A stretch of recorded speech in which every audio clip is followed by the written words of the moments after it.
Anak-anak remaja sekalian,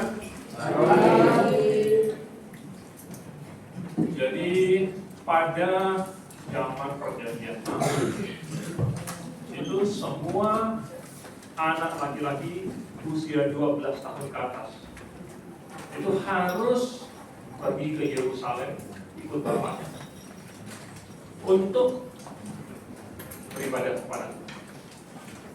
12 tahun ke atas. Kenapa 12 tahun ke atas? Siapa di sini yang masih di bawah 12 tahun? Ini cuma satu itu sama. Tapi ada lagi yang di bawah 12 tahun? Gak ada. Yang 12 ada 12? Ada.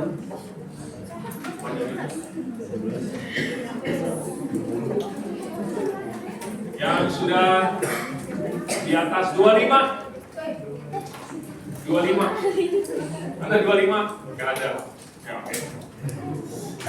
Zaman dulu mereka 12 tahun ke atas harus pergi ke Yerusalem. Karena mereka harus mendengar apa yang orang tua mereka percaya. Nah ini kalian, berarti sekarang ini kalian ada pada usia di mana kalian harus mendengarkan. Kalau sebelum-sebelumnya anak itu masih diajar. Kalau di dalam SD itu guru kasih tahu, kemudian kalian catat. Ada materi pelajaran, kalian menghafal. Tapi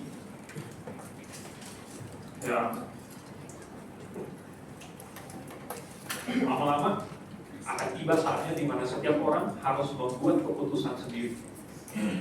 Setiap orang harus berpikir sendiri. Setiap orang harus membuat kesimpulan sendiri. Bukan cuma apa yang orang tua kamu bilang. Bukan cuma yang guru kamu bilang. Bukan cuma yang gereja kamu bilang. Tapi kamu harus berpikir sendiri. Karena Tuhan kasih kamu otak, bukan kamu pinjam otak orang tua kamu. Kamu punya otak sendiri. Jadi masing-masing harus berpikir. Dan kekristenan adalah kepercayaan yang berdasarkan realita. Dunia ini realita.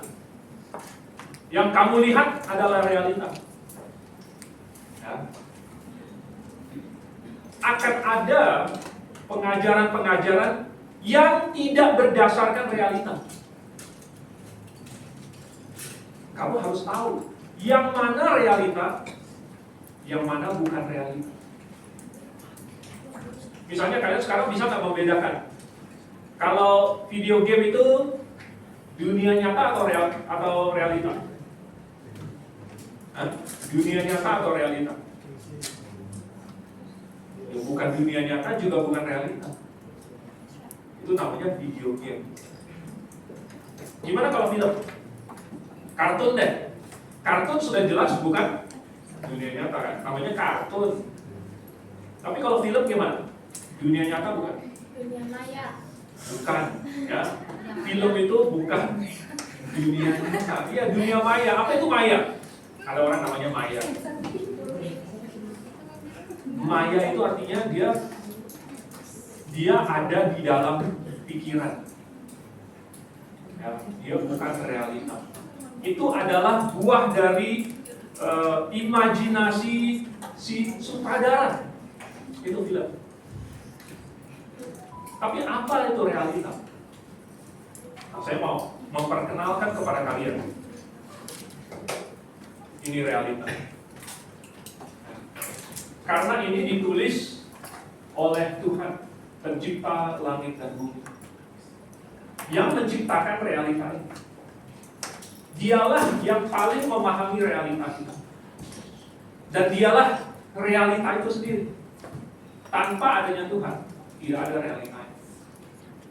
Jadi ketika kita mempelajari segala sesuatu yang kita lihat, realita. Secara tidak langsung kita mempelajari tentang Tuhan. Tapi tidak semua orang percaya ada Tuhan. Ya. Nah mungkin kalau di Indonesia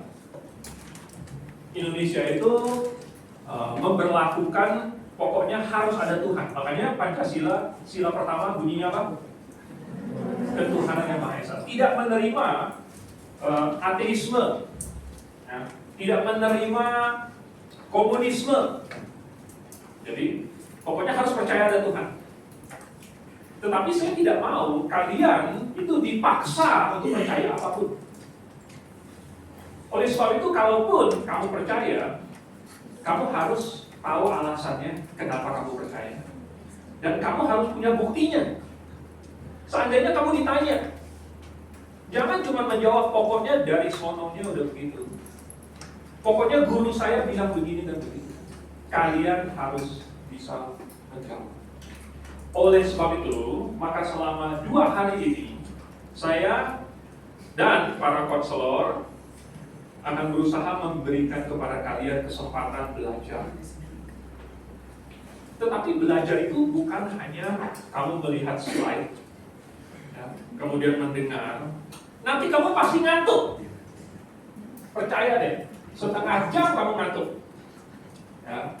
Oleh sebab itu, maka kamu harus ikut berpikir, lalu kemudian bertanya. Ya.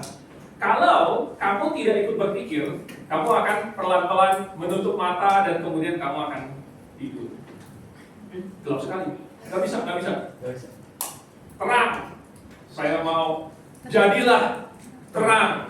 Semuanya terang. Semuanya aja nyalakan. Ya.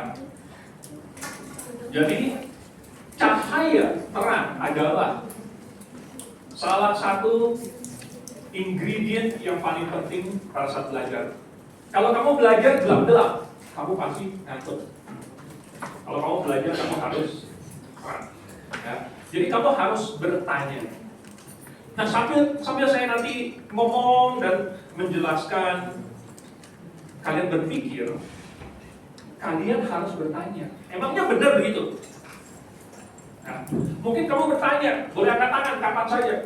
Pak, apa buktinya? Kalau saya berkata sesuatu, kamu boleh tanya apa buktinya. Ya. Kalau saya ngomong sesuatu, kamu boleh tanya, Pak, di mana ayatnya? Kalau saya ngomong sesuatu, kamu boleh bertanya, emangnya kalau begitu gimana? Kalau begini gimana? Ada alternatif nggak? Gimana cara berpikirnya bisa sampai dapat kesimpulan seperti itu? Ya. Ini adalah cara orang belajar. Nah, kalian sudah 12 tahun ke atas. Artinya kalian sudah bisa berpikir untuk diri kalian sendiri. Oleh sebab itu, maka selama presentasi, kalian bebas bertanya. Tinggal angkat tangan. Kalau misalnya kalian sudah angkat tangan, saya nggak ngelihat. Kalian boleh teriak, Pak, mau tanya. Itu aja. Nggak apa-apa. Oke? Paham? Ada yang mau tanya? Barusan disuruh tanya udah kan. Oke. Jadi selama 1 jam lebih ini saya mau memberikan kalian penjelasan kenapa saya memilih dari orang Kristen. Nah mungkin kamu juga adalah orang Kristen. Dan nanti saya juga akan menjelaskan apa yang saya pahami. Mungkin kamu setuju dengan saya, tetapi saya tetap mau kalian bertanya. Dan kalau kalian bertanya, bukan berarti kamu tidak setuju dengan saya. Ya, misalnya kita lagi berbicara mengenai kekristenan. Kamu juga orang Kristen. Boleh nggak orang Kristen bertanya tentang kekristenan? Boleh. Apakah itu berarti bahwa kamu bukan orang Kristen? Apakah itu berarti kamu tidak setuju? Tidak. Kamu tetap boleh bertanya. Karena kamu mau tahu jawabannya. Kamu tetap kamu boleh bertanya karena ya, siapa tahu mungkin kamu harus menjawab orang lain. Jadi kalau kamu bertanya, bukan berarti kamu menentang atau kamu tidak setuju atau bahkan kamu tidak paham. Kalaupun kamu sudah paham, kamu tetap boleh menanyakannya. Oke? Kira-kira paham? Sekali lagi, ada yang mau ditanya sekarang? Sepanjang hari ini dan besok kalian boleh bertanya kapan saja. Ya.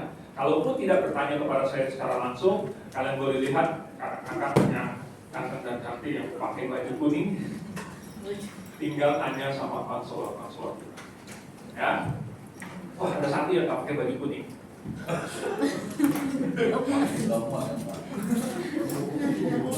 Oke, nggak apa-apa. Ya, kita mulai ya.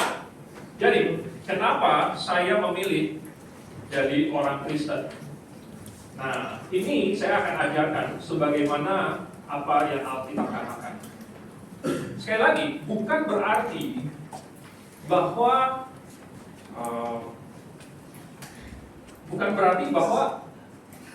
inilah satu-satunya cara untuk menjelaskan. Ini adalah yang sudah dipadatkan, disingkat, dan saya pilih-pilih. Jadi sebenarnya jawabannya itu panjang, alasannya itu dalam dan lebar dan tinggi dan panjang. Ada banyak sekali, ribuan alasan. Tapi kita nggak bisa semuanya sekaligus. Saya kasih beberapa, dan kalau kalian mau tanya tentang yang lain-lain, nanti saya tambahkan. Semakin banyak kalian bertanya, semakin banyak kalian akan diberikan. Oke. Nah, tidak semua orang percaya bahwa ada Allah. Anehnya, mereka percaya ada hantu. Percaya ada hantu, tetapi tidak percaya ada Tuhan. Padahal itu tinggal dibalik. Hantu. Ya kan? Nah, tetapi kenapa orang bisa percaya Allah? Kenapa saya percaya Allah?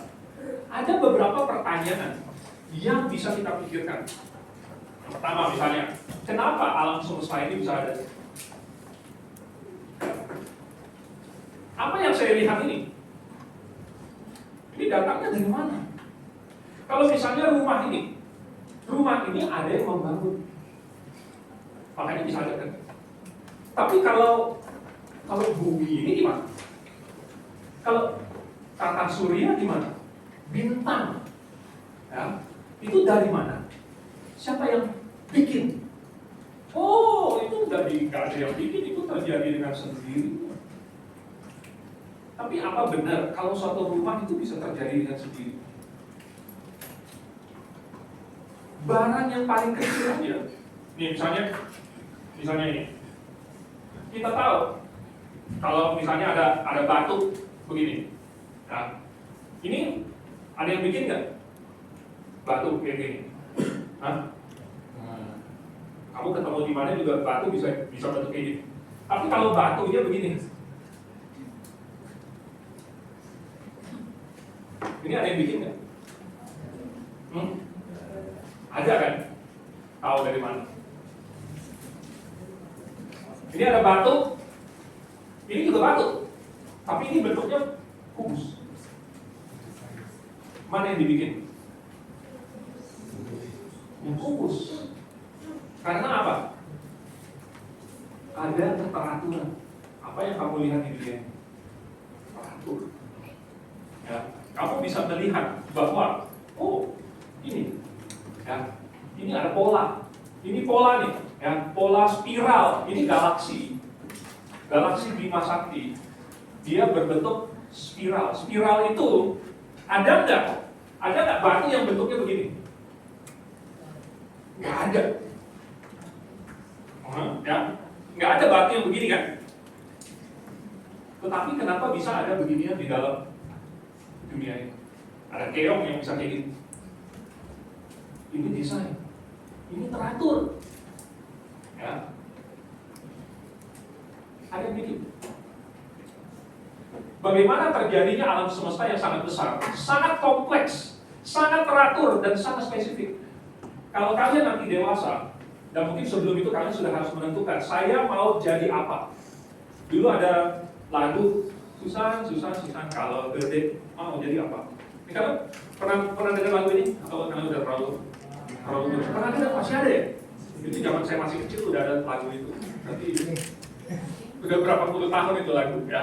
kalau kamu gede mau jadi apa? Kalau misalnya kamu jadi astronot, kalau misalnya kamu jadi ilmuwan, kalau misalnya kamu jadi peneliti, jadi fisikawan, jadi kimiawan, apapun kamu jadi itu dan kamu belajar, semakin dalam kamu belajar, semakin kamu temukan itu semakin luas, semakin kompleks. Kok tahu makin banyak, malah makin kompleks? Karena dunia ini diciptakan, tersusun dengan rapi. Kamu mau melihat yang besar, sangat banyak benda yang besar. Kamu melihat yang kecil-kecil, kamu perbesar lagi, perbesar lagi. Kamu bisa melihat sampai paling kecil, dan makin kecil lagi. Dari mana datang? Saya percaya, dan saya tahu, karena saya ada buktinya, bahwa Allah yang menciptakan. Ya. Tetapi bagaimana kita bisa yakin ini, dan apa buktinya? Oke, ada beberapa argumen. Saya presentasikan beberapa saja. Argumen itu adalah pernyataan atau bagaimana kita bagaimana kita tahu sesuatu itu benar. Ada argumennya. Yaitu ini penyebab dulu atau kausal. Ini kelihatan nggak sih? Kecil banget ya? Ternyata kecil sekali. Waktu 20-an. Alam semesta tidak mungkin menjadikan dirinya sendiri. Ya. Jadi misalnya gini, ini ada robot atau printer dan printer. Kalian tahu printer itu dia ngeprint kertas kan? Kertas di print. Jadi dia menciptakan kertas. Tapi bisa nggak printer ini menciptakan dirinya sendiri? Dia ngeprint dirinya sendiri. Sekarang udah ada 3D printer. Siapa yang pernah coba 3D printer? Bisa nggak 3D printer ini ngeprint dirinya sendiri? Nggak bisa. Jadi alam semesta ini juga tidak mungkin menciptakan dirinya sendiri. Kita tahu ya? Berarti sekarang segala sesuatu yang ada itu dijadikan atau disebabkan oleh sesuatu atau oleh seseorang. Nggak mungkin dirinya sendiri, pasti ada pihak lain. Kalau ada rumah, berarti ada tukang yang membangunnya, ada arsitek yang mendesainnya. Kalau ada mobil, berarti ada pabrik yang bikin mobil itu. Kalau ada pabrik, berarti ada pekerja yang membangun pabrik itu, dan seterusnya. Oke? Nah, ini berarti kalau ada Z, berarti dia dijadikan oleh Y. Dan kalau ada Y, berarti Y juga dijadikan oleh sesuatu juga sebelumnya. Mungkin kita sebut X atau apalah gitu ya. Pokoknya segala sesuatu itu ada urut-urutannya. Ini dijadikan oleh ini, oh ini dijadikan oleh ini, oh ini dijadikan oleh ini. Nah, kalian berasal dari bapak kalian. Bapak kalian berasal dari kakek kalian. Kakek kalian berasal dari kakek buyut kalian. Kakek buyut kalian berasal dari. Bisa nggak ini terus sampai tak terhingga? Bisa nggak ini nggak ada habisnya? Hah? Bisa nggak ada habisnya? Nggak ada habisnya. Bisa nggak ada ujungnya? Nggak bisa. Ya, nggak mungkin nggak ada ujungnya. Itu kayak ini, ya kan? Z, Y, X, UVW, dan seterusnya itu sampai di sini udah nggak muat nih, tuh sampai sono lagi sampai dan nggak pernah habis. Sampai bulan juga masih belum habis, sampai Mars masih belum habis, dan nggak pernah habis. Nggak mungkin. Itu namanya infinite regression.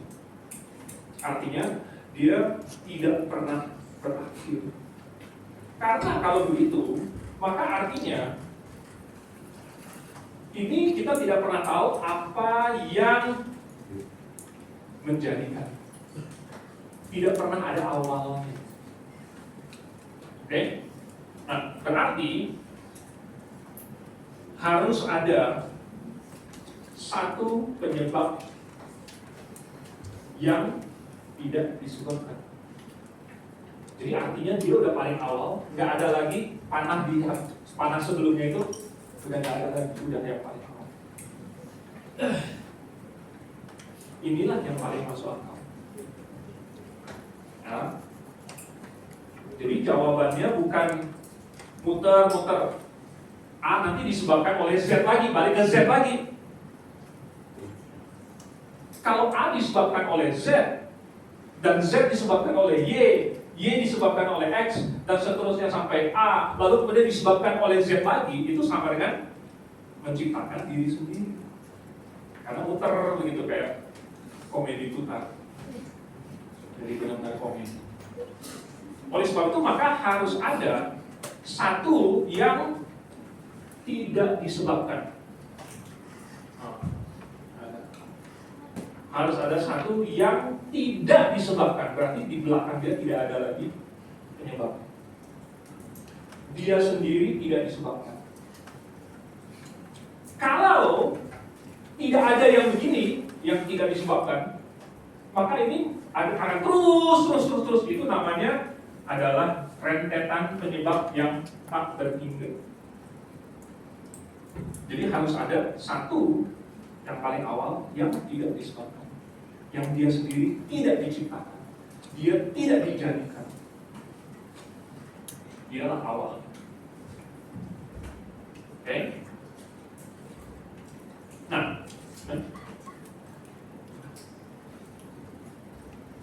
Nah, ya, kalau dia yang harus ada ini, yaitu penyebab yang tidak disebabkan ini sama dengan tidak ada kemungkinan tidak ada penyebab yang tidak disebabkan.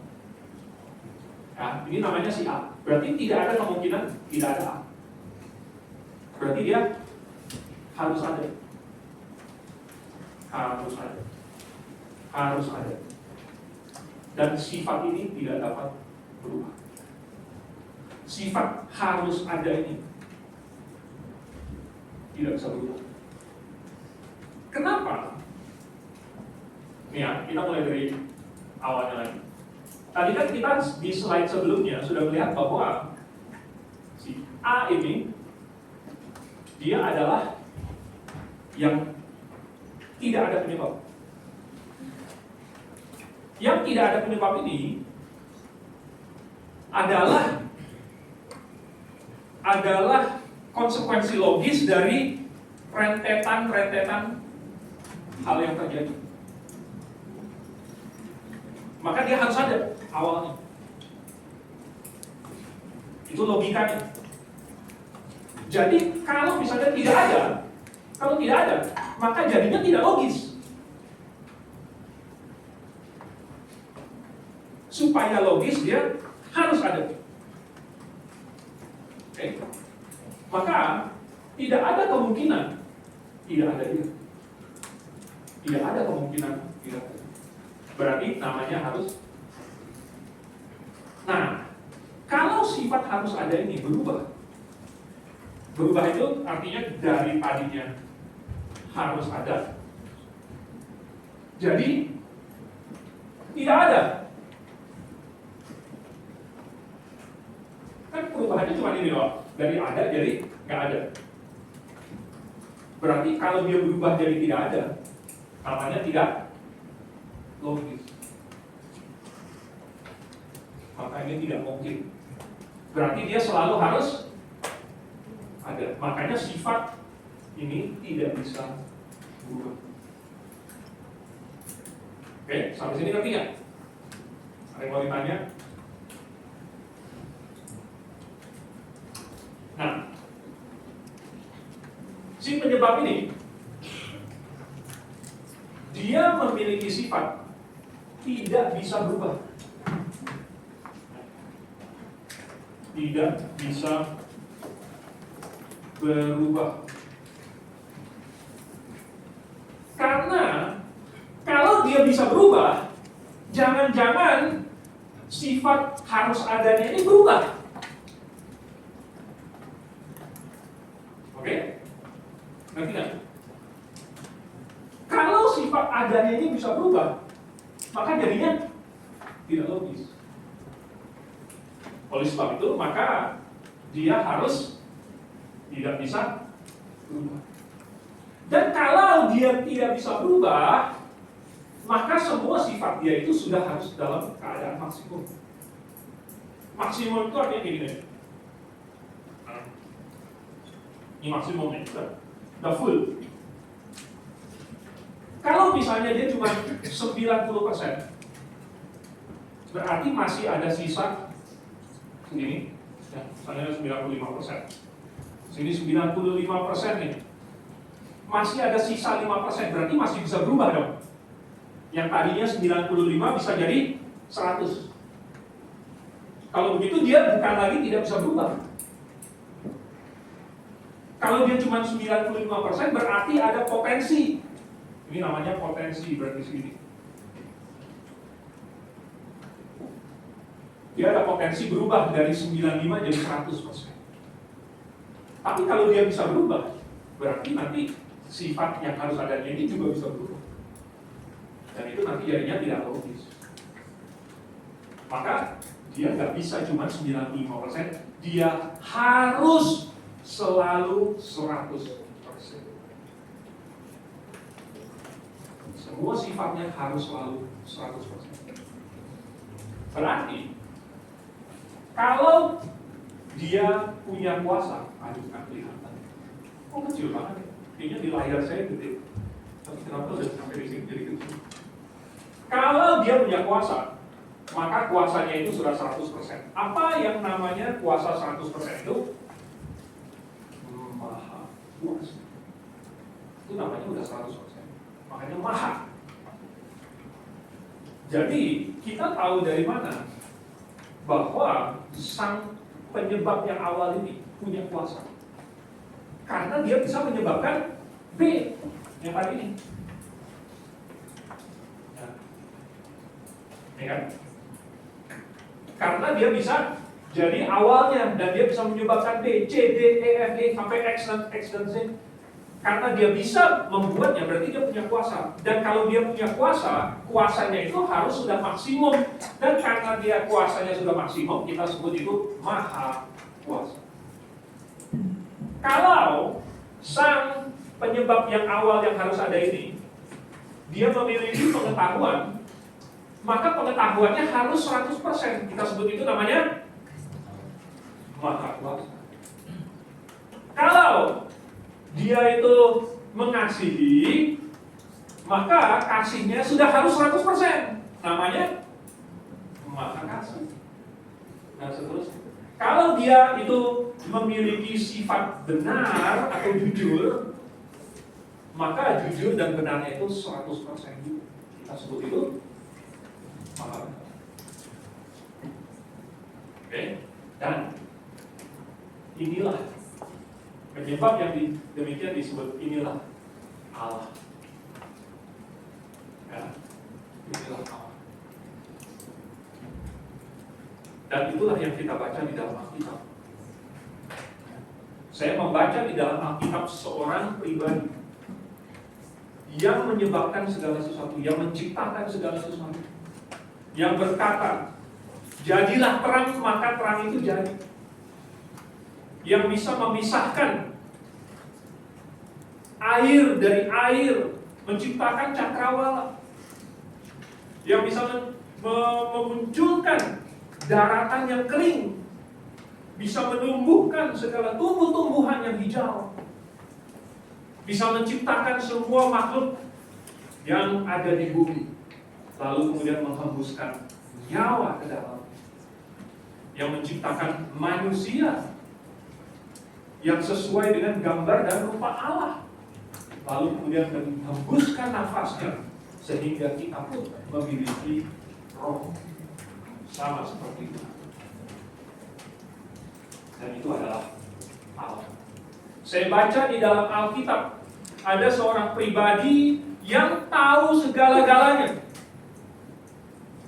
Saya baca di dalam Alkitab ada seorang pribadi yang kasihnya itu tak terhingga, sampai-sampai mengasihi orang yang membenci dia sekalipun. Saya baca di dalam Alkitab, ada seorang Allah, seorang pribadi yang tidak dapat berdusta, yang selalu mengatakan kebenaran. Saya menyembah pribadi yang begitu. Kalau bukan pribadi yang maha kuasa, bukan pribadi yang maha benar, yang maha kasih, dia tidak layak untuk disembah. Pernahkah kalian membayangkan kalau misalnya Allah itu tidak maha kasih? Gimana? Kalau dia maha kuasa tapi tidak maha kasih, pernahkah kalian bayangin? Kalau dalam Marvel Universe itu dia seperti Thanos, tetapi Infinity Gauntlet-nya itu maha kuasa, bukan cuma menghancurkan setengah 50%, tetapi bisa 100%. Kalau Tuhan itu kayak Thanos, dan sekali dia cetek begitu lalu kemudian seluruh dunia itu langsung mati. Ya. Itulah penjahat. Benar nggak? Kalau seseorang tidak maha kasih, tapi punya maha kuasa, itu namanya penjahat paling besar, paling dasar, big boss, bos terakhir. Kalau di video game itu, the boss yang paling final. Kalau bisa menang lawan dia, tamat. Ya. Jadi saya percaya bahwa Allah itu maha kasih. Kenapa? Karena saya melihat begitu banyak kebaikan yang Tuhan bikin. Kalau Tuhan itu enggak baik, berarti dia bukan bikin kebaikan, dia akan bikin kejahatan. Nah, tapi yang saya lihat adalah Tuhan bikin kebaikan. Jadi kejahatan berasal dari mana? Kejahatan berasal dari manusia yang menentang kebaikan, menentang Allah. Makanya bikin kejahatan. Oke, sampai sini ada yang mau ditanya nggak? Jadi pasti ada Tuhan. Karena cuma itu yang logis. Yang apa? Perlu ini ya? Biar kedengeran sama rekamannya. Malamnya.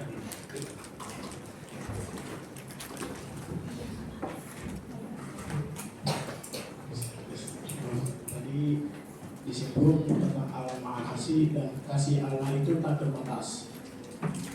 Nah, lalu kalau tentang Allah Maha Kasih kita sering mendengar mengapa Allah masih melemparkan manusia ke dalam kebinasaan, manusia yang tidak mengasihi dia. Bagus pertanyaan. Allah tidak mengasihi dia karena manusianya tidak mengasihi Allah. Ya, bagus pertanyaannya. Ini pertanyaan pertama, kasih hasil.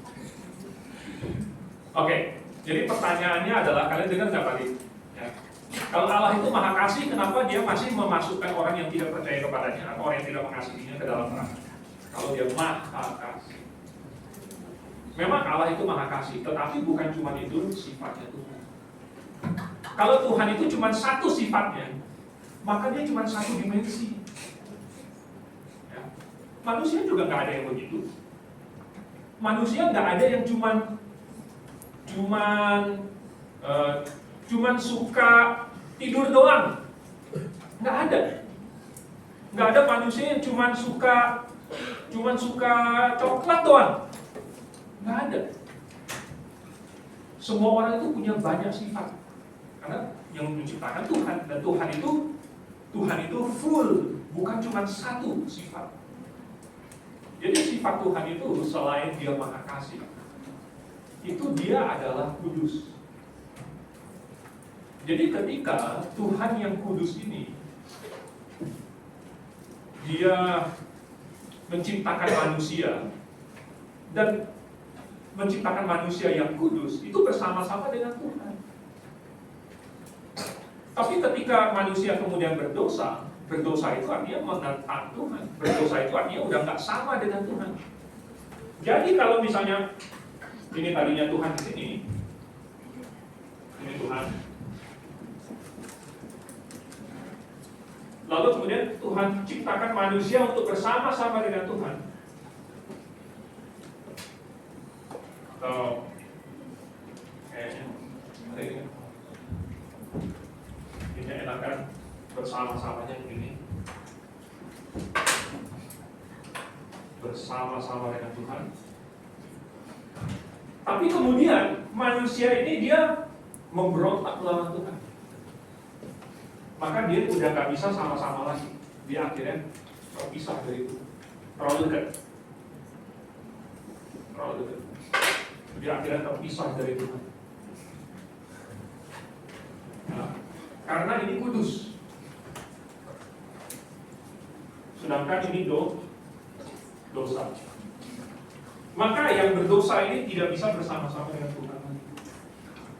Bukan karena Tuhannya jahat, tetapi karena sifat kekudusan Tuhan. Malahan dalam kondisi seperti ini Tuhan menunjukkan bahwa Tuhan mengasihi dan mau menarik kembali. Tuhan membuat usaha untuk menjangkau dia kembali. Kalau Tuhan tidak mengasihi, ya udah pendam aja. Ya, yang berdosa, dah biarin. Tapi Tuhan mengasihi. Oleh sebab itu berusaha menjangkau. Tetapi mengasihi itu artinya tidak memaksa. Ya, mengasihi artinya tidak memaksa.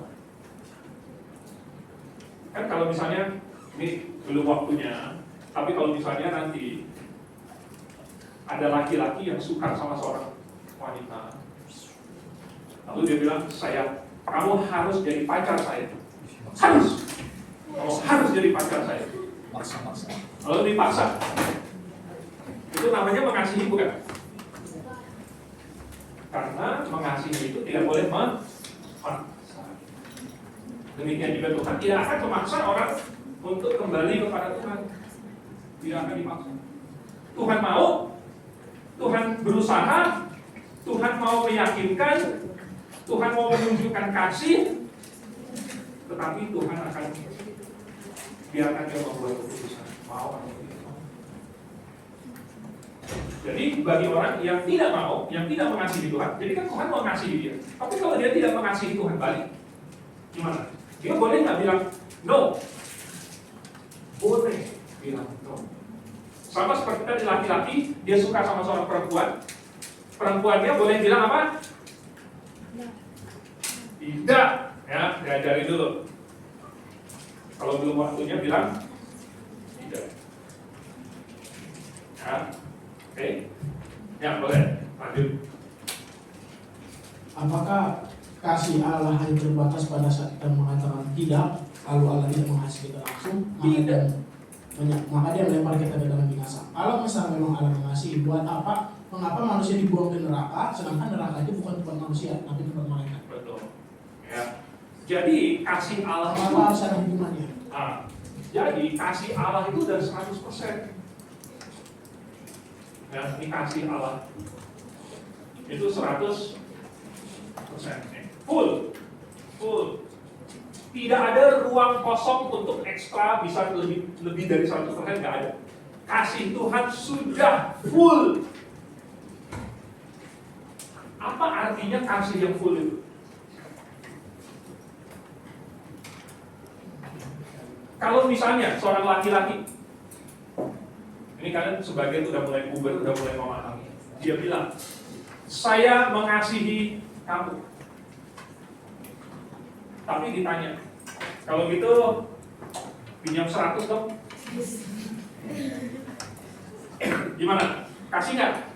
Yang cowok katanya sayang, pinjam 100. Nggak mau. Itu kasih bukan? Bukan katanya. Jadi, ini saya ngajarin mereka nanti pinjam 100. Intinya adalah kalau dia berani kasih hal yang paling besar, itu adalah kasih yang paling besar. Benar nggak? kalau dia berani kasih yang paling besar. Bagaimana kalau laki-laki ini berani kasih nyawanya? Ada nggak yang lebih besar dari itu? Rumahnya lebih besar dari nyawanya nggak? Nah, mobilnya lebih besar dari nyawanya nggak? Dompetnya, kartu kreditnya, perusahaannya, separuh kerajaannya, seluruh kerajaannya, tidak ada yang lebih besar dari nyawanya. Oh, mungkin ada yang bilang ada yang lebih besar dari nyawanya. Anaknya, berani nggak dia kasih anaknya? Dan ternyata Tuhan memberikan anaknya, nah, yaitu Yesus. Dan itu adalah kasih yang paling besar. Dan tidak bisa lebih daripada itu. Tidak bisa lebih. Tuhan rela memberikan dirinya sendiri kepada manusia. Sekalipun manusia itu masih berdosa, masih membenci Tuhan, dan bilang enggak, dan Tuhan masih coba lagi, dan coba lagi, dan coba lagi, dan Tuhan tanya lagi, dan Tuhan panggil lagi. Jadi tidak stop sampai manusia yang bilang enggak. Ya. Oke? Ya, tanya lagi. Karena apakah kasih Allah lebih tinggi dari keadilannya? Kasih Allah lebih tinggi dari keadilannya? Tidak. Apakah keadilan Allah lebih tinggi dari kasihnya? Tidak. Karena dua-duanya sah. Berapa? 100%. Sama. Keadilannya sama dengan kasihnya. Tidak ada yang lebih tinggi, tidak ada yang lebih rendah. Sama. Jadi keadilan Tuhan itu harus sama dengan kebaikannya. Jadi sebenarnya masih ada lagi nih soal ini keadilan dan kebaikan Tuhan. Dan inilah salah satu argumen kenapa kita percaya ada Allah. Ada Allah yang adil sekaligus baik. Tapi ini dulu, kita yang moral dulu nih. Karena kebetulan tadi lagi ngomongin soal Tuhan mengasihi. Dan ini adalah salah satu bukti bahwa ada Tuhan, yaitu ada kasih. Kasih itu sesuatu yang baik, bukan? Kasih itu sesuatu yang baik. Tapi datang dari mana? Datang dari mana kasih itu? Dari mana asalnya? Bisa nggak robot mengasihi? Komputer mengasihi? Nggak bisa. Ya. Dulu kita ada ini Tamagotchi. Siapa yang masih punya yang tahu Tamagotchi itu apa? Tamagotchi itu apa ya? Binatang peliharaan digital. Ya. Dulu saya pengen punya Tamagotchi, tapi nggak punya duit. Akhirnya saya udah punya duit, saya udah nggak pengen Tamagotchi. Karena apa? Karena Tamagotchi itu nggak benar-benar bisa mengasihi kita balik. Saya sudah punya keluarga yang mengasihi saya nggak perlu Tamagotchi. Tapi datang dari mana kasih itu? Mungkin nggak? Oke, bukan cuma kasih, yang namanya moralitas. Ya, ini dia. Moralitas. Apa itu moralitas? Moralitas itu baik atau buruk, benar atau salah, itu namanya moral. Manusia tahu dari mana ini benar.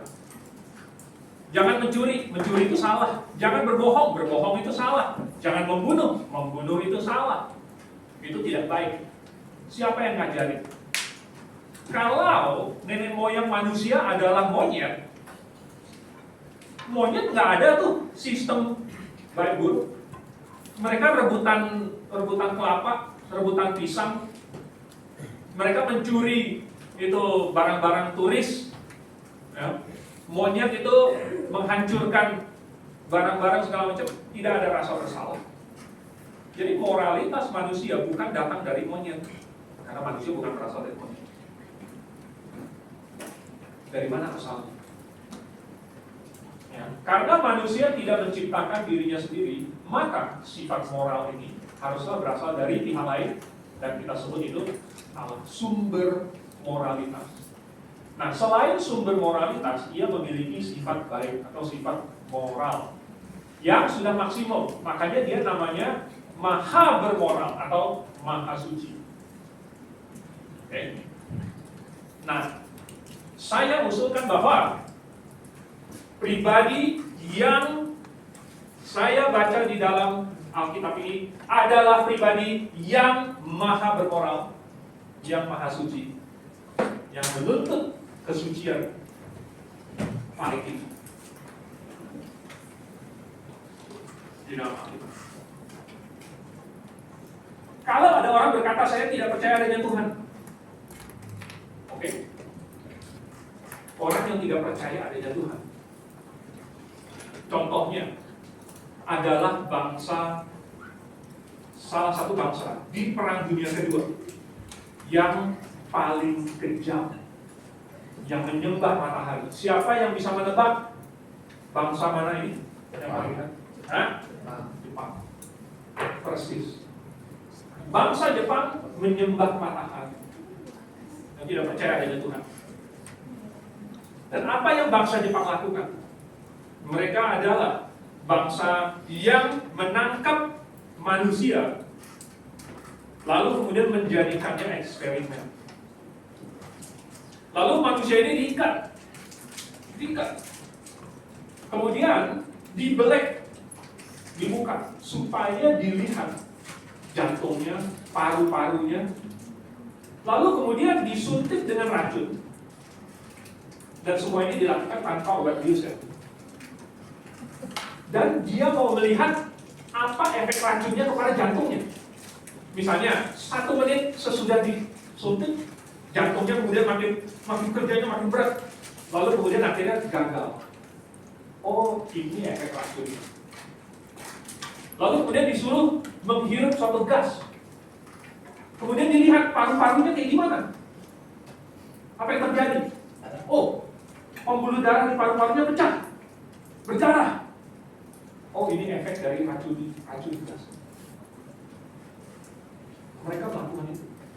Disuntik dengan bakteri, disuntik dengan virus, dilakukan eksperimen yang kejam-kejam. Bahkan bukan cuma untuk eksperimen, hanya demi menghilangkan kebosanan. Hanya karena nggak suka dengan orang ini, dan itu dibunuh.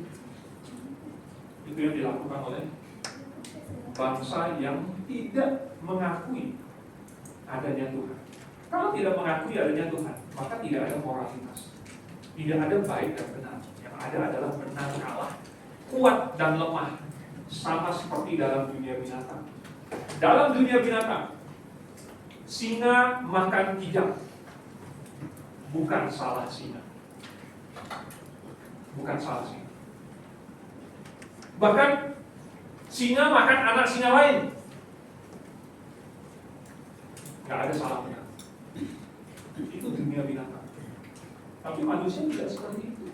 Karena manusia diberikan oleh Tuhan suatu hati nurani yang mengandung sifat Tuhan. Itu adalah bukti bahwa adanya Tuhan. Karena kita bukan binatang. Dan sifat itu harus datang dari seseorang. Sumbernya adalah Tuhan. Oke?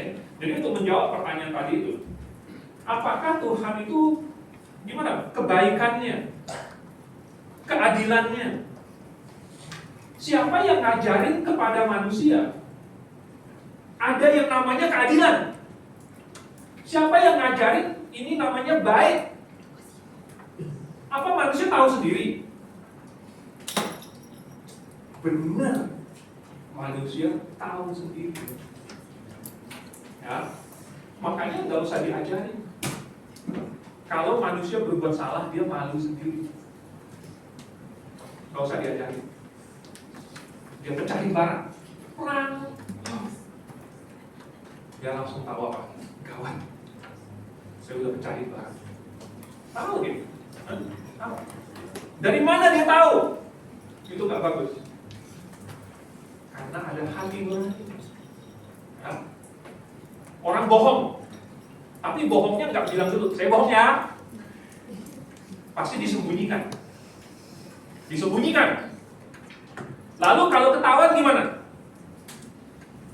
Oh, takut. Takut ketahuan. Kenapa takut? Kenapa takut? Kalau itu nggak apa-apa. Kenapa takut bohong? Kenapa takut ketahuan? Kalau ketahuan, kenapa malu? Kalau itu bukan sesuatu yang salah, kenapa malu? Tahu dari mana itu? Karena Tuhan yang sudah menanamkannya. Itu namanya moralitas. Baik, buruk, benar, salah. Jadi Tuhan yang kasih itu kepada manusia. Kalau bukan Tuhan yang kasih, manusia tak punya. Jadi standarnya Tuhan sendiri gimana? Coba dibalikan. Standarnya Tuhan. Ingat dong ini? Aku baca. Ini ada perbedaan yang besar antara layar saya dengan layar yang kalian lihat. Ya. Di layar saya semuanya terang, tajam, besar. Tapi di layar ini kelihatannya kecil. Bisa nggak digedein lagi? Adalah. Jadi keadilan Tuhan itu, ya, Mazmur 89:15. Keadilan dan hukum adalah tumpuan tahtamu. Kasih dan kesetiaan berjalan di depan. Ini puisi Ibrani. Itu terdiri dari 2 bagian atau 3 bagian. Jadi 2 bagian ini, dua-duanya ngomongin sesuatu yang sama, tetapi dengan cara yang berbeda. Ini namanya puisi Ibrani. Jadi misalnya Tuhan itu baik karena Dia penuh kasih setia.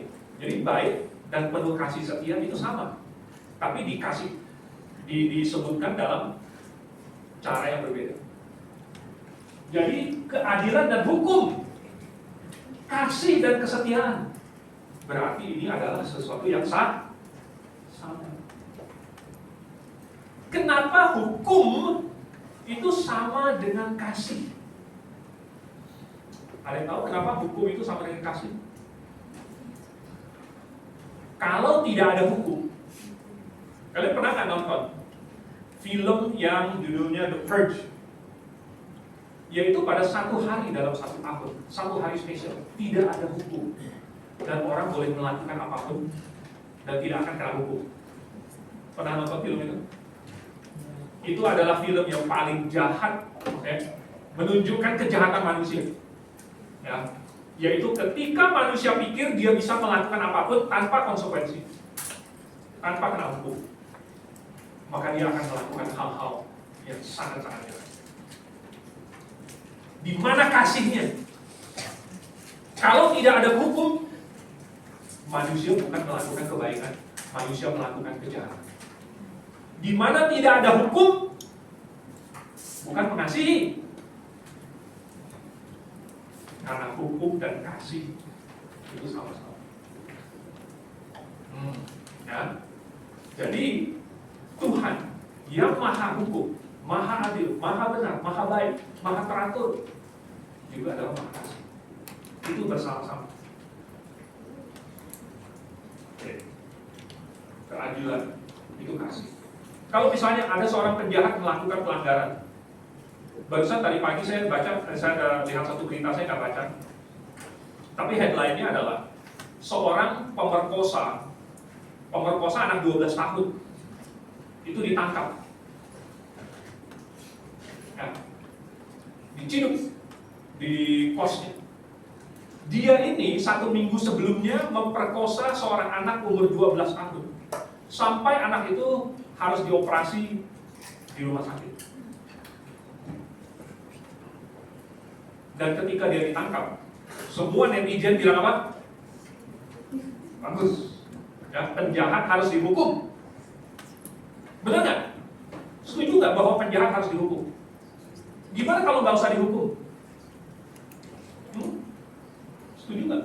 Yang nomor 1 protes itu adalah korban. Terus orang tua korban, keluarga korban, pasti protes dong. Masa penjahat ini nggak dihukum? Jadi keadilan itu adalah kasih kepada orang yang melakukan kebenaran. Lalu kemudian beritanya lagi di bawah itu, habis headline-nya, Ternyata beritanya bilang bahwa tuntutannya adalah 15 tahun penjara. Doang. Sesudah memperkosa anak 12 tahun, yang sampai luka berat dan harus masuk rumah sakit dan dijahit dan lain sebagainya, dioperasi. Hukumannya maksimum 15 tahun. Adil nggak? Tidak adil. Semua orang di muka bumi pasti bilang apa? Tidak adil. Ya. Apakah itu kasih? Bukan. Itu bukan kasih. Itu adalah kejahatan terhadap pembuat kebenaran. Oke, nah ini waktu kita nanti habis. Jadi, ini lagi keadilan Tuhan ya. Karena Allah akan membawa setiap perbuatan ke pengadilan yang berlaku atas segala sesuatu yang tersembunyi, entah itu baik, entah itu jahat. Ini keadilannya Tuhan. Mata ganti mata, gigi ganti gigi, tangan ganti tangan, kaki ganti kaki, lecur ganti lecur, luka ganti luka, bengkak ganti bengkak. Ini namanya adil. Aku Tuhan yang menyelidiki hati, yang menguji batin untuk memberi balasan kepada setiap orang setimpal dengan tingkah langkahnya, setimpal dengan hasil perbuatan. Kenapa perlu ada neraka? Walaupun neraka bukan diciptakan untuk manusia, tadi pertanyaan yang lain. Kenapa perlu ada tempat siksaan yang kekal? Kenapa perlu ada hukuman yang kekal? Karena ada kejahatan yang sangat besar. Pantas bagi orang yang melakukan kejahatan itu untuk dihukum setimpal dengan perbuatan. Setimpal. Ya. Dan kalian masih sangat muda. Seandainya kalian lebih tua, kalian akan tahu betapa jahatnya manusia kepada manusia yang lain, dan betapa hukuman yang di dunia ini terlalu buat mereka. Maka nanti Tuhan sebagai hakim yang adil, Tuhanlah yang akan menghukum setimpal dengan perbuatan. Oke? Sampai sini ada yang mau ditanyakan? Ada? Ya. Silakan, tolong.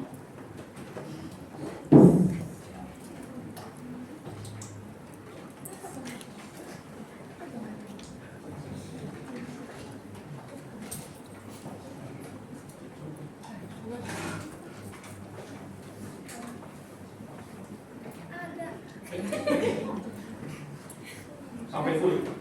Memang. Nah. Aku boleh balik ke kasih lagi gak? Boleh. Aku mau tanya, tadi kata Bapak kalau manusia jawab enggak, ya Tuhan tetap tarik kembali kan? Maksudnya tetap mengasihi. Tapi kenapa hatinya Firaun dikeraskan? Jadi, oke, pertanyaannya bagus. Karena di dalam Alkitab ada bilang misalnya Tuhan akan mengeraskan hati seseorang. Tetapi caranya itu bukan dengan ini. Tuhan lihat hati orang, Tuhan masukin tangannya gitu, terus Tuhan kerasin gitu. Enggak. Ya, bukan begitu caranya Tuhan mengeraskan hati orang. Tapi Tuhan mengeraskan hatinya dengan cara memberikan kebaikan buat dia.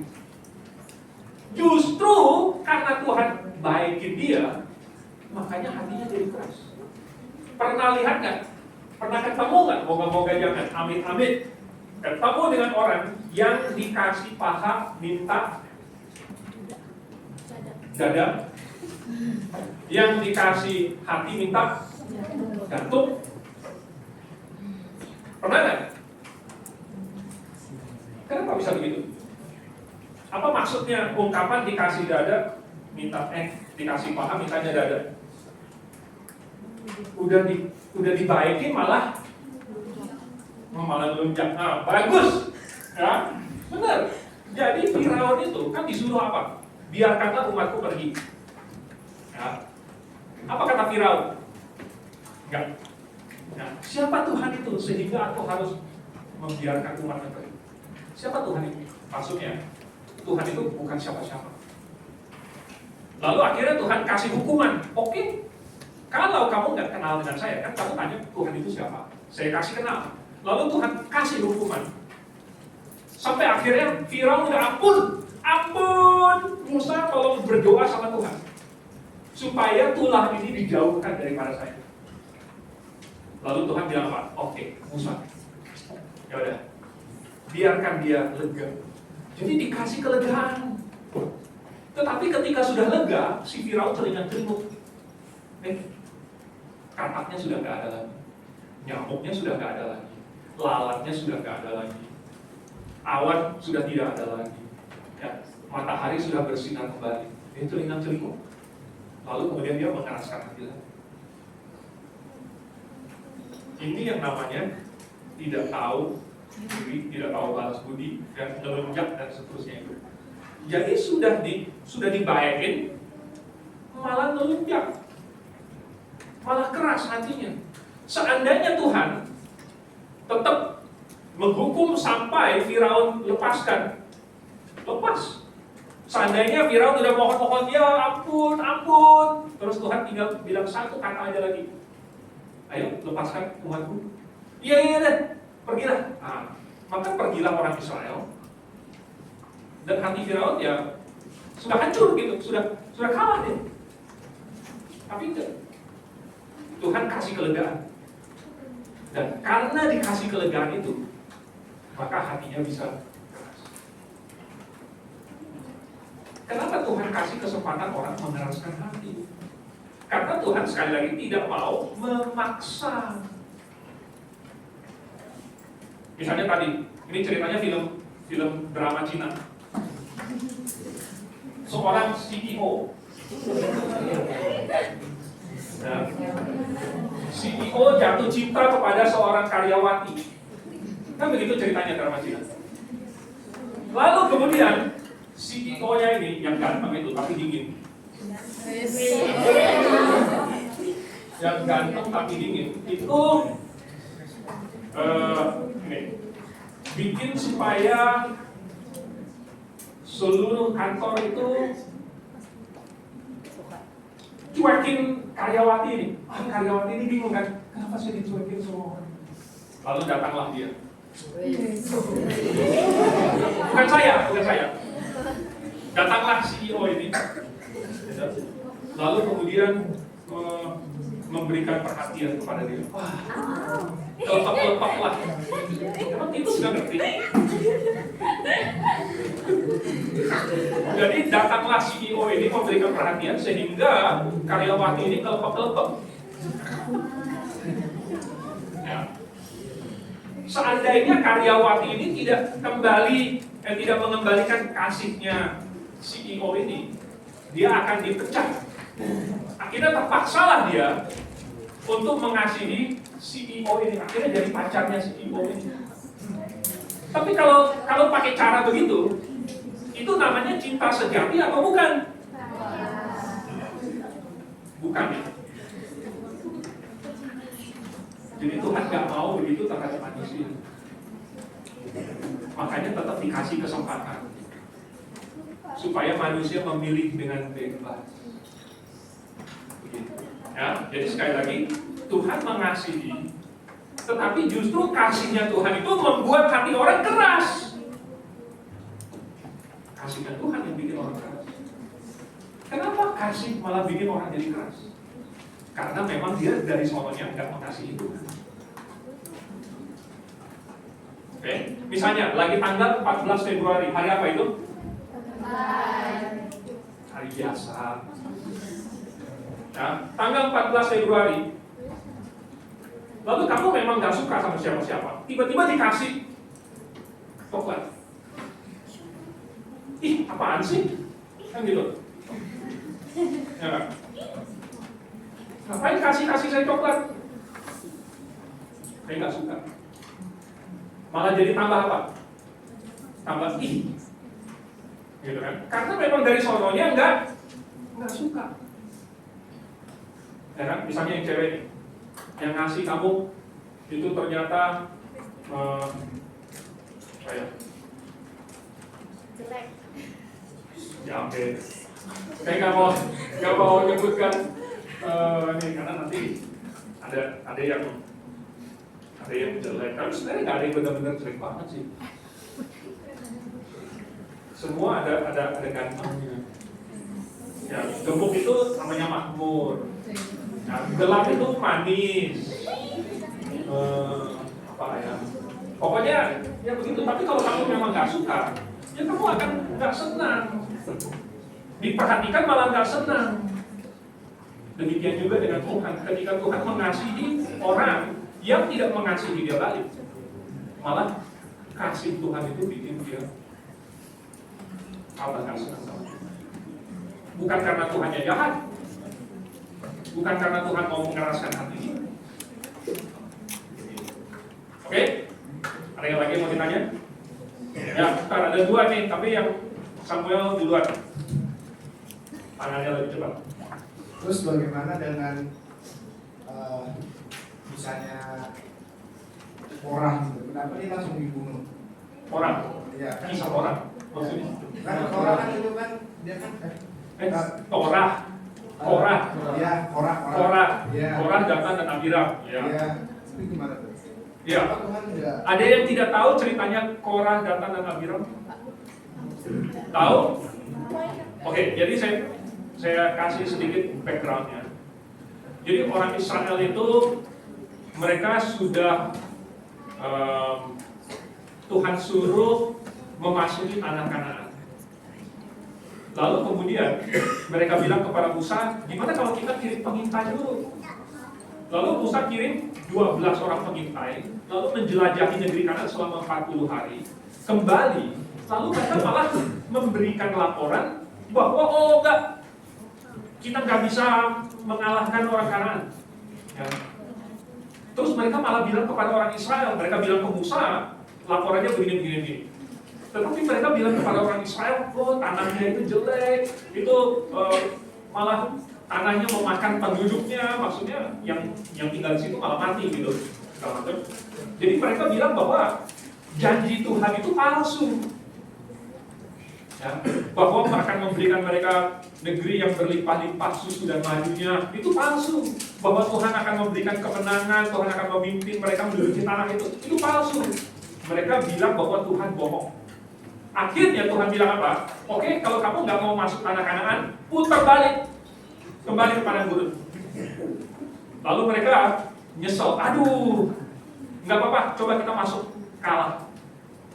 Terus mereka kalah, mereka marah sama Musa. Mereka marah sama Musa, lalu mereka mulai bilang apa? Emangnya cuma kamu Nabi Tuhan? Kami juga adalah imam, katanya. Korah, Datan dan Abiram. Lalu mereka mengangkat diri dan mereka mau mengkudeta Musa. Dan mereka mau mengangkat diri jadi pemimpin bangsa Israel. Lalu pada waktu itu Tuhan marah sama mereka. Lalu kemudian Tuhan menghukum mereka. Tuhan suruh supaya bangsa Israel itu menjauh dari mereka. Lalu kemudian mereka, tenda mereka, keluarga mereka yang masih tetap bersama-sama, tiba-tiba ditelan oleh bumi yang terbelah. Mereka semua jatuh dalam dan bumi mudah menutup kembali. Itu hukumannya untuk mereka. Apakah Tuhan mengasihi mereka? Mengasihi. Makanya tadi saya cerita dulu awal, supaya kalian mengerti konteksnya apa yang mereka lakukan sampai bikin Tuhan marah begitu. Karena Tuhan sudah suruh mereka masuk Kanaan, mereka nggak mau. Mereka bohong. Mereka menghasut bangsa Israel supaya mereka tidak perlu pergi masuk Kanaan. Sudah Tuhan marah suruh mereka balik, mereka justru masih mau melawan Tuhan, bilang kita mau masuk sekarang. Kenapa bukan waktu dari awal Tuhan suruh masuk, mereka mau masuk? Sekarang Tuhan sudah suruh balik, mereka mau masuk. Akhirnya mereka kalah, mereka marah lagi sama Tuhan. Bukan karena kasih Tuhan kurang. Kasih Tuhan sudah maksimum.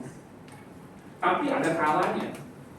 Ketika Tuhan sudah kasih semuanya, dan semua itu sudah mereka buang. Semua kasih Tuhan yang sudah maksimum itu sudah mereka buang, maka apalagi sisa kasih. Kalau kasih yang 100% ini sudah dibuang, maka sisa kasih yang tersisa adalah Nol.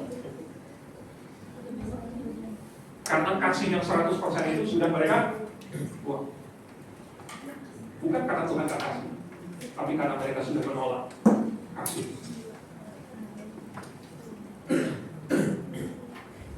Oke? Ada lagi yang mau ditanya? Ya. Kalvin.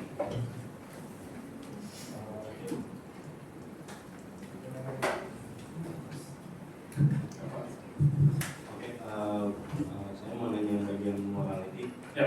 Kan kita tahu Tuhan adalah Maha Kasih. Ya. Tapi kan ada beberapa orang yang lahir mati secara morality dan empatinya mati. Gimana? Ada orang yang Moralnya mati sama moralnya mati.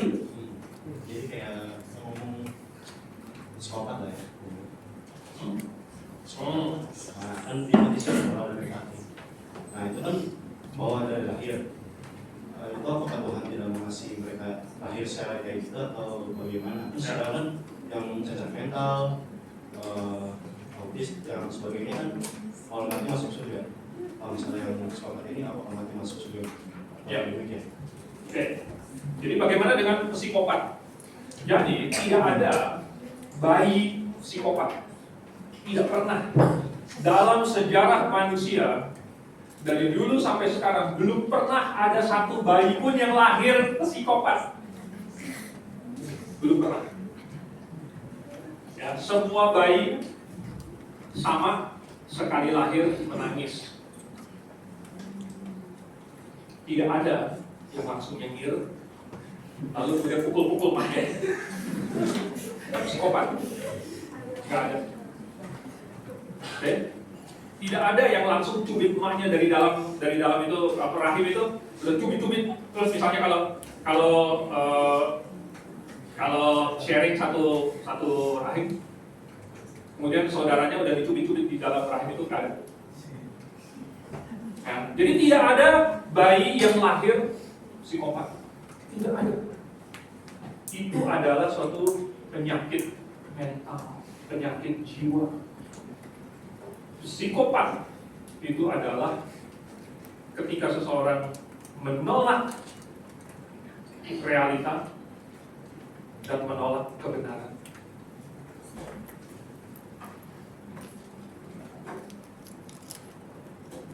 Itu secara umum. Gitu. Ya, tentu ada banyak faktor yang lain dan ada jenis-jenisnya dan ada variasi-variasinya. Ya, tapi tidak ada orang yang lahirnya psikopat. Itu adalah akibat dari pilihan, dari pikiran, dari keinginan dia sendiri yang bengkok, lalu ada konsekuensi.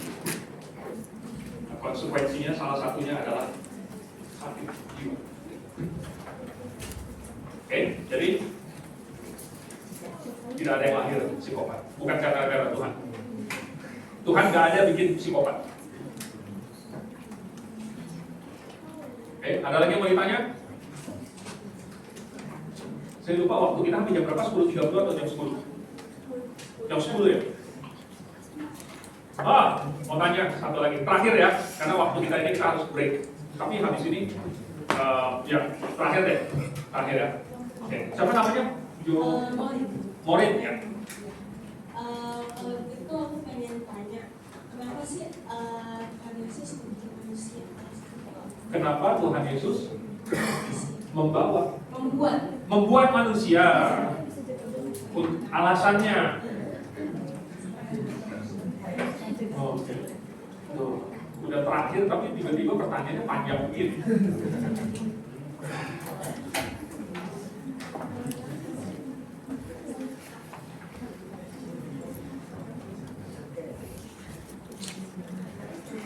Jadi ini jadwalnya kita ini sebentar ya. Kita mundurkan beberapa menit. Oke ya. Kita mundurkan beberapa menit. Kenapa Allah menciptakan manusia? Secara spesifik menciptakan manusia kayak begini. Karena benar ya, kalau Tuhan mau menciptakan manusia dengan cara lain bisa. Tapi kenapa Tuhan ciptakan kayak kita begini? Kayak begini itu apa? Kayak begini itu adalah memiliki yang punya kehendak bebas. Bukan robot, bukan komputer, bukan software, bukan AI, tapi yang punya kehendak bebas. Kenapa? Karena Tuhan itu kasih. Oke. Dan Tuhan itu mau mengasihi. Tapi Tuhan itu juga adalah Tuhan yang melakukan sesuatu yang bermakna. Jadi Tuhan tidak akan mengasihi sesuatu secara tak bermakna. Misalnya, oh ini HP, siapa yang sayang sama HP-nya? Yang gak sayang? Buat saya HP. Kalau kamu sayang HP kamu gini gak? Oh HP-ku, saya akan kasih kamu casing dari emas. Ya kan? Saya akan mandiin kamu dalam susu.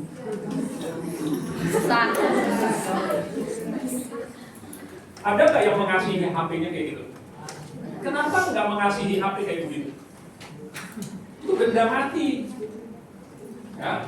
Jadi siapakah yang layak untuk dikasihi? Manusia. Ya. Itu yang layak dikasih. Tunggu. Bagaimana kalau kucing saya, atau hamster saya, atau anjing saya? 10.30 jadi. Maka sebutannya. Bagaimana dengan hamster? Kamu sayang hamster kamu, dia sayang kamu balik kan? Hah? Saya bisa pastikan tidak. Karena dulu saya pernah punya hamster, atau setidaknya anak saya hamster. Dan hamster tidak sayang kita balik.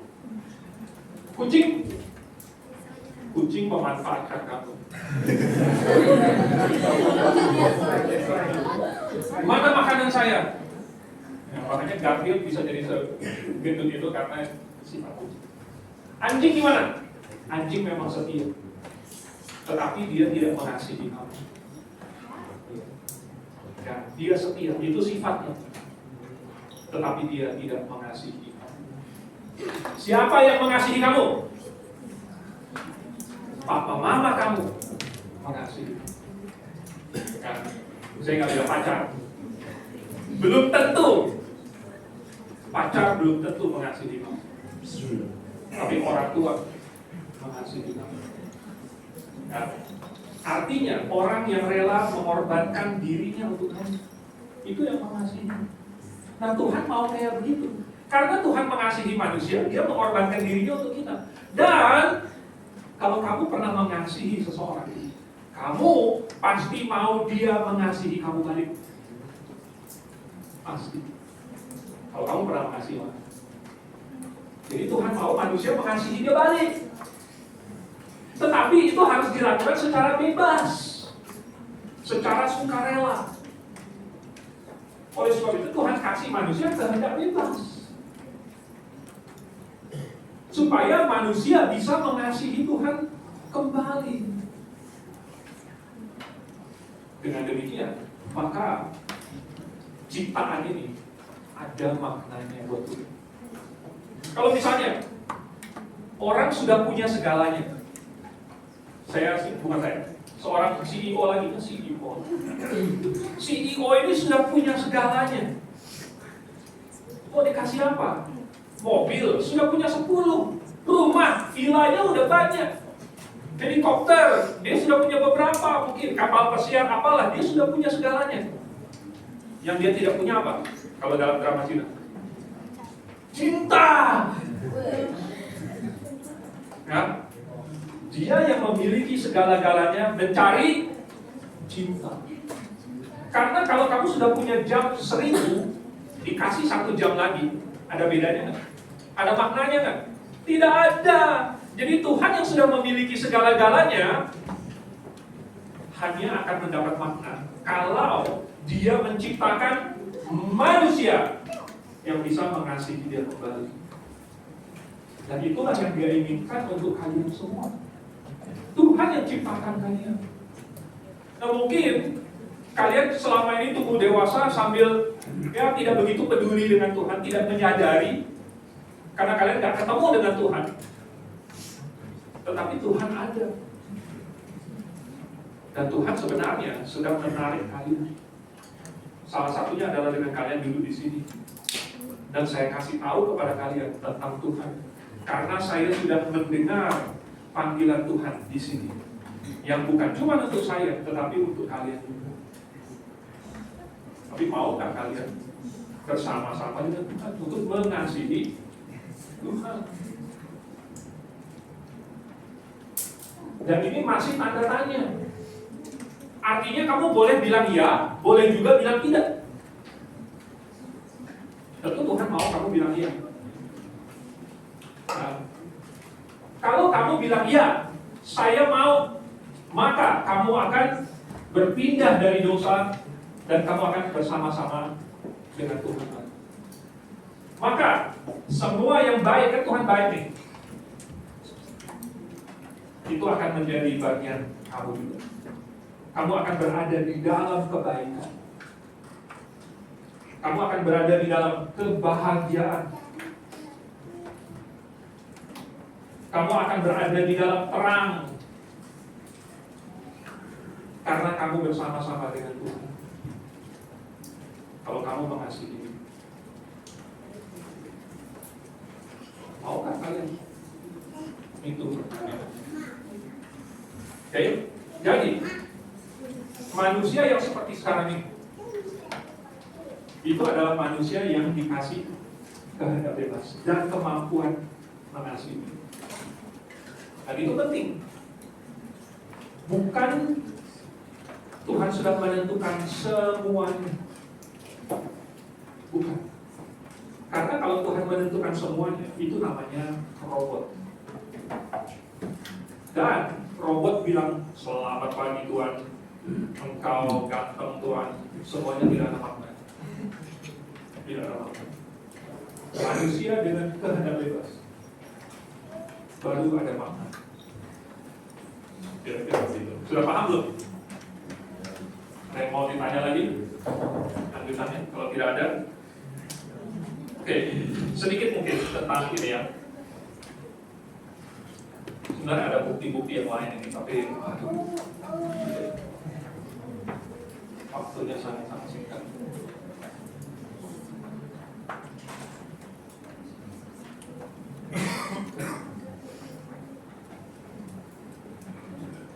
Alkitab itu berasal dari Tuhan. Ini deh, saya mau jelaskan ini sebentar.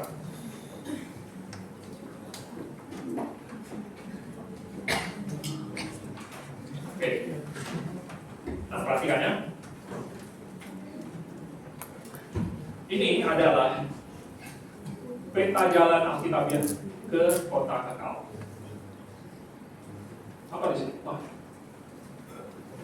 Jadi sejarah manusia itu bisa kita rangkum dalam satu garis dari penciptaan. Lalu kemudian tidak lama kemudian manusia jatuh dalam dosa. Lalu jatuh ke dalam dosa ini memiliki akibat yang sangat serius, yaitu manusia terpisah dari Allah dan mati. Dan tidak ada usaha manusia yang dapat menghapus dosa. Tidak bisa. Akhirnya manusia cuma bisa apa? Sembunyi, lari dari Tuhan, takut, malu, menyadari kesalahan, ketelanjangan. Karena dosa harus ada konsekuensi, yaitu mati. Banyak konsekuensi. Mati itu hanyalah konsekuensi paling vital. Ada banyak konsekuensinya. Manusia waktu itu diusir dari Taman Eden. Kemudian bumi ini tertutup gara-gara dosa manusia. Sehingga yang tadinya bumi itu semuanya sangat baik, gara-gara manusia berdosa menumbuhkan duri yang sebelumnya bumi ini tidak ada duri, tetapi kemudian tumbuh duri sehingga manusia bisa terkena duri itu dan sakit berdarah. Bumi ini dikutuk gara-gara manusia sehingga katanya tidak akan memberikan hasilnya yang full. Wanita dikutuk sehingga ketika melahirkan akan sakit sekali, akan sangat susah, bahkan berada di ambang kematian. Dan ujung-ujungnya konsekuensinya mati. Lalu perlu ada seorang pengganti yang menerima hukuman maut, menggantikan manusia. Dan Allah mengutus Yesus, yaitu Allah sendiri, untuk jadi pengganti.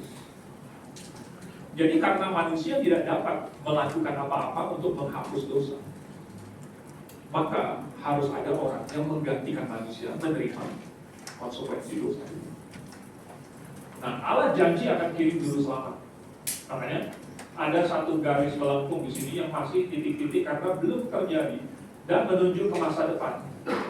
Di suatu waktu yang waktu itu orang di sini belum tahu kapan. Waktu Adam dan Hawa jatuh ke dalam dosa, Tuhan langsung janji akan kirim seorang juru selamat. Tetapi kapan mereka belum tahu. Seperti apa janji juru selamat itu mereka belum tahu. Apa yang juru selamat itu akan lakukan mereka belum tahu. Jadi sambil menunggu Tuhan berikan lambangnya untuk kasih tahu Adam dan Hawa. Nanti juru selamat itu kayak gimana, bakal bikin apa.